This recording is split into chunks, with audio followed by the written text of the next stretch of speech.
여러분, 청지기 신앙이란 무엇일까요? 그것은 나에게 주어진 것이 내 것이 아니라, 내가 주인이 아니라 하나님이 주인이시고 하나님의 소유자 되시고, 그것을 가지고서 우리는 단지 맡아서 잘 관리하는 관리인, 청지기임을 인정하는 것이 바로 청지기 신앙인 것입니다.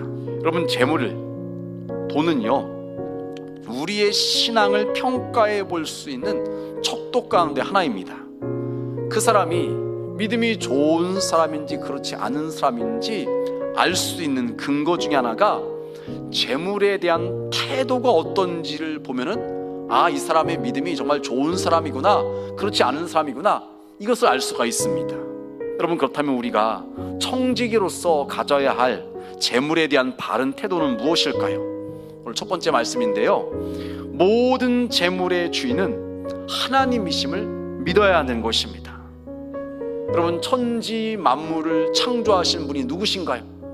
우리 하나님이십니다. 하나님께서 모든 것을 만드셨습니다. 저와 여러분도 하나님께서 만드셨습니다. 그리고 하나님께서 우리에게 모든 것을 맡기고 위임하신 것을, 그것을 잘 관리하라고 잠깐 우리에게 주신 것입니다. 여러분, 그런데 혹시라도 우리가 내가 가진 것이 많다고 교만하거나 자기의 것으로 착각하고 함부로 사용하면 그것이 오히려 재앙이 되고 독이 되고 하나님의 심판의 대상이 될 수가 있는 것이에요. 여러분, 두 번째로, 그렇다면 그 모든 소유를 주인이신 하나님의 뜻대로 써야 되는 것입니다. 그래서 첫 번째로요, 우리는 소득의 11조를 드려야 되는 것입니다. 하나님께서 나에게 해주신 것이 10개라면 그 중에 하나는 하나님의 것임을 인정하고 하나님께 올려드려야 되는 것이에요. 하나님께서 이스라엘 백성들에게 말씀하세요. 너희가 내 것을 도둑질했다. 그러자 이스라엘 백성들이 하나님께 되물어요. 하나님, 어떻게 우리가 하나님의 것을 도둑질할 수 있습니까? 그래서 하나님께서 하시는 말씀이 다른 것이 아니라 11조와 봉헌물을 하나님께 드리지 않은 것이 하나님의 것을 도둑질하는 것이라고 말씀하고 있는 것입니다. 여러분, 만약 우리가 하나님의 것을 온전히 하나님께 드리지 않고 그것을 갖다가 도둑질하면 어떻게 될까요? 하나님의 것을 하나님께 온전히 드리지 않을 때 하나님의 저주가 임한다는 것입니다. 여러분, 그래서 우리의 삶이 복되기를 원한다면요, 우리는 온전한 11조를 하나님께 드릴 수 있어야 되는 것입니다. 여러분, 두 번째로, 그렇게 우리가 11조를 하나님께 드리는 것은요, 하늘의 보화를 쌓는 것이라고 말씀하고 있어요.